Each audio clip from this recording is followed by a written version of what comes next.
লগীয়া কথাটো এইটোৱে যে চৰকাৰী তদন্তত অসমৰ মানুহ সন্তুষ্ট নহয়।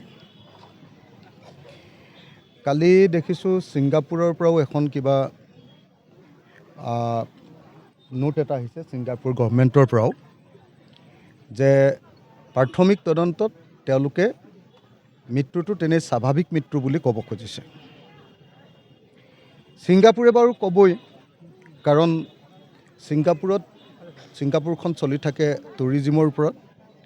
টুৰিষ্টৰ তাত নিৰাপত্তা নাই বুলি ক'লে ছিংগাপুৰলৈ মানুহ যোৱা কমি যাব, কাৰণ এতিয়া জুবিন দা ৱৰ্ল্ডৰ ফেচবুকৰ নাম্বাৰ 1 ট্ৰেণ্ড, এতিয়া গোটেই পৃথিৱীৰ নাম্বাৰ 1 ট্ৰেণ্ড এতিয়া।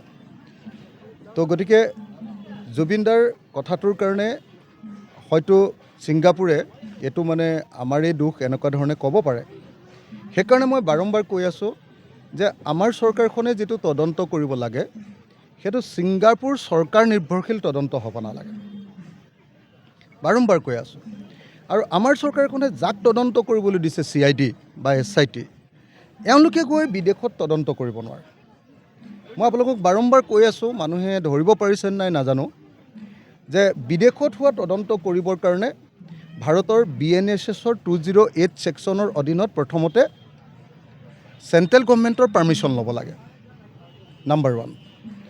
নাম্বাৰ 2, BNSSৰ 112 নম্বৰ ধাৰা অনুসৰি যদি ৰিকুৱেষ্ট কৰিব লাগে বিদেশ এখনক, ধৰক ছিংগাপুৰলৈ চিঠি পঠিয়াব লাগে, সেই চিঠিখন আমাৰ কোৰ্টৰ জৰিয়তে পঠিয়াব লাগে।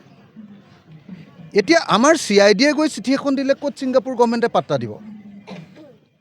যেতিয়া কোৰ্টৰ জৰিয়তে চিঠিখন যাব ছিংগাপুৰ কোৰ্টলৈ বা ছিংগাপুৰৰ অথৰিটিলৈ, তেতিয়াহ'লে ছিংগাপুৰ গভৰ্ণমেণ্ট বাধ্য যে আমাৰ তদন্তত সহায় কৰিবই লাগিব, কাৰণ আমাৰ দেশৰ লগত তেওঁলোকৰ এই সম্পৰ্কীয় বুজাবুজিৰ চুক্তি আছে। আনকি তাৰ পৰা মানুহ ধৰাই আনিবৰ কাৰণেও আমাৰ BNSSত স্পষ্টকৈ লিখা আছে 114 নম্বৰ ছেকশ্যনত। তাত 114 নম্বৰ ছেকশ্যনত লিখি থোৱা আছে যে বিদেশৰ পৰা যদি কোনোবা অপৰাধীক আনিব লাগে তেতিয়াহ'লে সেইটো আমাৰ কোৰ্টৰ জৰিয়তে যাব লাগে। এতিয়া সেইবিলাক একোকে কৰা নাই। আমাৰ তদন্তটো দিব লাগিছিলে CBI, তেতিয়া বিদেশত গৈ তদন্তটো ভালকৈ কৰিব পাৰিলেহেঁতেন, সেইটো নাই কৰা। তাৰ পাছত আমি সকলোৱে জানো যে ভাৰতীয় আইন অনুসৰি তদন্ত কৰিবলৈ হ'লে প্লেচ অফ অকাৰেঞ্চত গৈ তদন্ত কৰিব লাগিব, অৰ্থাৎ য'ত ঘটনাটো ঘটিছে তালৈ যাব লাগিব। 2 নম্বৰ, তালৈ গ'লেই নহয়, তাত গৈ স্কেটছ মেপ আঁকিব লাগে। আপোনালোকে চাৰ্জশ্বিটখন চাবচোন, কোনোবা এখন চাৰ্জশ্বিট, তাৰ তলত প্ৰথম হেৰিয়াৰ পাছতে ছেকেণ্ড পেজতে স্কেটছ মেপখন থাকে।